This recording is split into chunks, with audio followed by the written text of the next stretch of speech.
Today we have an interview with a student of exchange from the United Kingdom. Hi James, how do you feel? I'm very well, how are you? I'm good, thank you. We are following to see you in our interview. Let's start. My first question to you. Tell us about yourself, please. Yes, so my name is James. I'm from London, 22 years old, just graduated from my undergraduate degree, which I studied philosophy. And I suppose now I'm traveling and seeing a bit of the world and have ended up here in Kazakhstan, in Ust-Kamenogorsk, where I've been staying for the past few weeks and taking a few lessons at KAFU. Okay. The second question is why Ust-Kamenogorsk? Well, I knew I wanted to go to Kazakhstan, I think. But, you know, maybe the obvious choice would be go to Almaty, or Astana or something like that. But I prefer the idea of going somewhere, you know, not a small town, but a little bit further away from the bigger cities, so you can see more of life outside the capital or outside the bigger cities, but still have quite a big, lively city to live in. I think another attraction for me was the closeness to the mountains and sort of beautiful nature in this part of Kazakhstan that I also wanted to be able to have a chance to go and see. And I think Ust-Kamenogorsk gives you a great location for doing all of that. Okay. What are your impressions of our city? Did you like the life of Kazakhstanis? Well, I've very much enjoyed life here so far. I think the city itself is a very good size. It's big enough to be very lively and have a lot of interesting things to do, interesting people, good restaurants, but still it's not so big that you would be overwhelmed. It's easy to travel around and even to get outside of the city for a tourist. So I think in that respect, it's a very good size of city for someone who's new to the country to go and experience, because it's manageable but still has everything you'd want. And I think, well, in general, my impression of the Kazakhstani life has been very good. I've felt very welcomed by everyone. Everyone's been more than friendly to me, which I've really found to be wonderful. I've found the food to be very good here, among other things. And so I think the famous Kazakhstani hospitality definitely has come true for me, at least in my experience of my short stay here so far. Okay, thank you. I'm in really impressions. The next question to you, how did you study at school? What interesting moments were in school times? Yeah, well, I really enjoyed being at school and have a lot of good memories. Although I guess once you start getting older, you begin to remember only the good things and forget about what you didn't like at the time.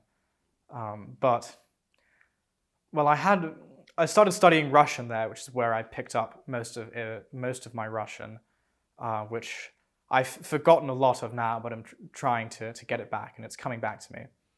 But I had this funny Russian teacher who was kind of eccentric. He was incredibly lazy. He would never move from his chair. He would only ever sit in the chair. If something was happening on the other side of the classroom, he would never even get up and go see it, never get up to write on the board. He would always sit in his desk chair and had a very good sense of humor. The thing he was most famous for is that he claimed he had the largest vodka collection in Western Europe. It was so big that he couldn't keep it in his house because of the fire risk, because apparently his house could have burnt down because there was so much vodka in it that would have exploded if there'd been a fire. So he had to rent a warehouse with a sprinkler system to keep his vodka collection.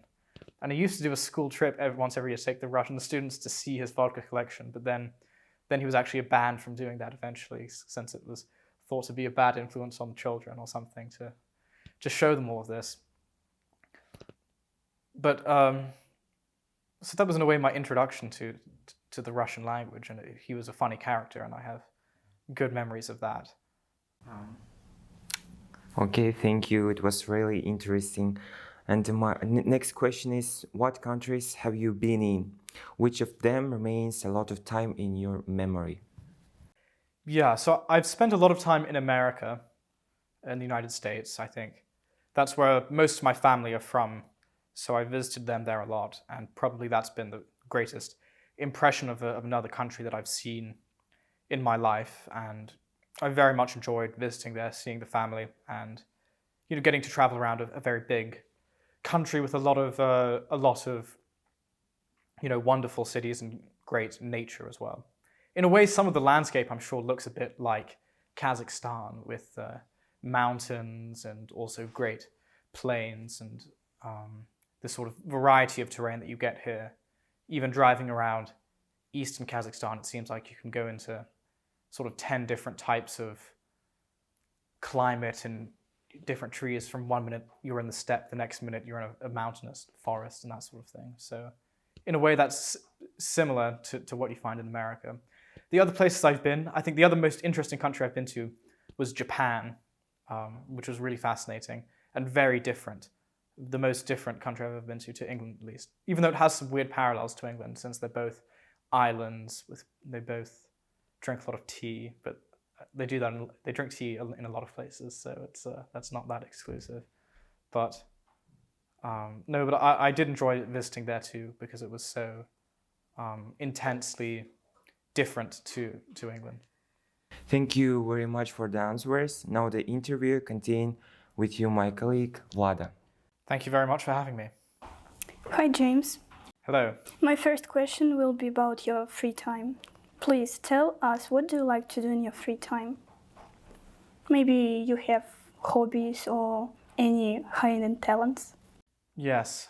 I'm not sure if I have any hidden talents. Although I guess a thing that I used to like to do a lot and still sometimes do is swim. I used to be not very good, a passable swimmer when I was younger, was on my school swimming team and all of that. But most of all, I enjoyed swimming out in nature, in rivers and lakes and the ocean and that sort of thing. And from time to time, I still do that and really enjoy it. In fact, recently in Kazakhstan, I swam in a few rivers and lakes actually this month, which is quite nice. And it wasn't too cold yet, which is good. Even though it was a bit cold, but cold enough to still be warm enough to still be enjoyable rather than freezing. And what would my other hobbies be? I guess I like to read a lot in my free time, but I'm not sure that's a hobby, but I'll put that out there. Okay. As far as I know, the Russian language is quite difficult for foreigners. Please tell us, what is the reason why you started to learn Russian?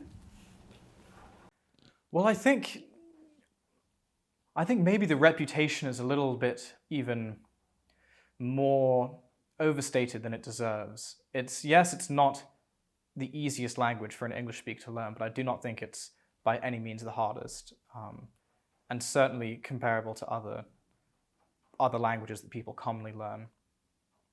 Perhaps I think the scariest part for people is the fact that it's written in a different alphabet, but really learning a new alphabet isn't that bad, and once you get past that, it's in some ways a fairly learnable language. At least the pronunciation is very regular, unlike English. The grammar is quite regular, and so even though there's a lot to learn there, I think it's fairly. It is not the hardest possible thing for an English speaker to do. That being said, I'm not going to go around saying how easy it is, since I am not an incredibly fluent Russian speaker, but I managed to get by traveling somehow. So that's what I have, and I do aspire to get much more fluent and better at it while I'm studying and traveling this year. As to why I chose to study it, I think I was interested in doing something a bit different, a little bit not. I think the mainstream language to learn in England for most people would be French. But for some reason, I wasn't that interested in French or France. I'm not sure exactly why. And I was really bad at French too. I had to learn it when I was younger in school and could never really got very far with it. So I figured better to start a new language that fewer people know. So at least there'll be less less competition in comparison for me to seem terrible at it compared to them. So that might be an honest reason.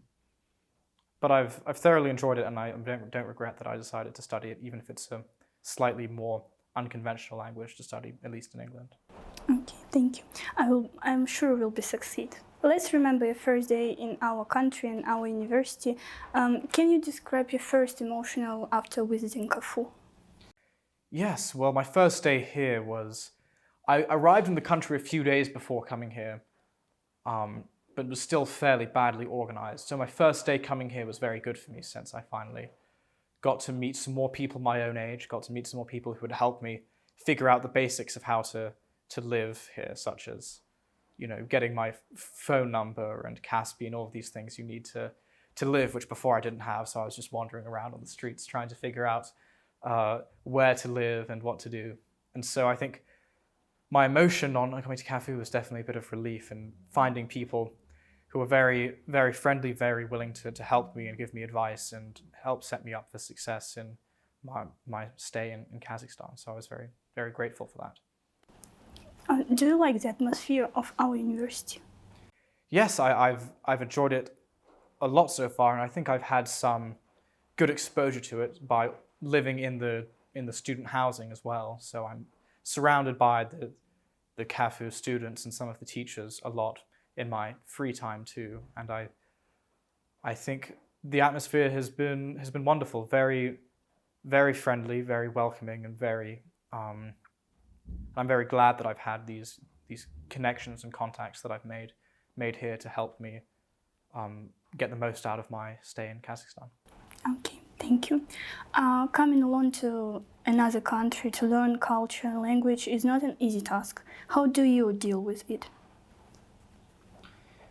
Yeah, well, I think the way I deal with it, well, once you're here, you just have to deal with it, don't you? There's no choice. You can't just, if you want to survive and get out into the world, you have to deal with it. And the only way to do that is to put yourself in a situation where you have to stop fearing that you'll get something wrong, or, being worried about how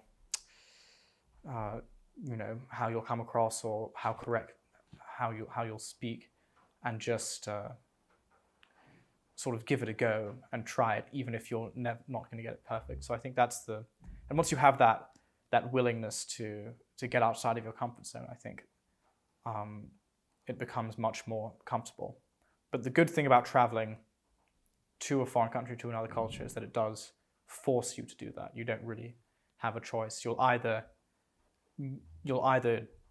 succeed in getting outside of yourself and meeting people, or you don't really have a choice. That's what you have to do. Okay, thank you.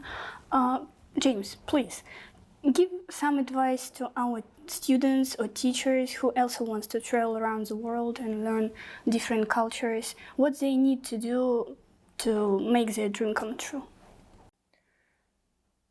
Yes, my advice would be definitely, well, I think the first piece of my advice, and this is partly what I've learned in my travel, is going to a place where